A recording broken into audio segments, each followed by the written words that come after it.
আবার কবে দেখা হবে আমি জানি না, তবে একটা দাবি করে যাব, আমি সাইদি আল্লাহর এক নগণ্য গোলাম। যেদিন আপনাদের কাছে খবর হবে সাইদি পৃথিবী থেকে বিদায় হয়েছে, আমি আপনাদের কাছে শুধু দোয়া চাইবো, আপনারা প্রাণ ভরে আমার জন্য দোয়া করবেন। আল্লাহ রাব্বুল আলামিন কিয়ামতে আমাকে যেন ক্ষমা করে দেন, আল্লাহ পাক তার জান্নাতের ভিতরে যেন জায়গা তৈরি করে দেন। আমি শুধু আপনাদের দোয়া চাই।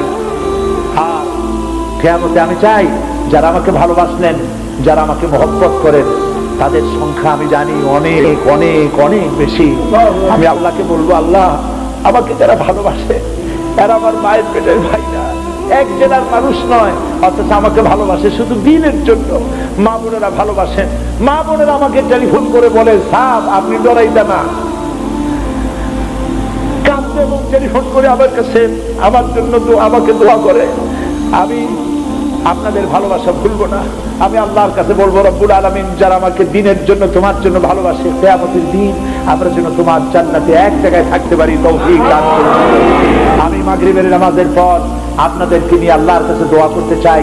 আল্লাহর একজন বান্দা বান্দিও দোয়া না করে যাবেন না।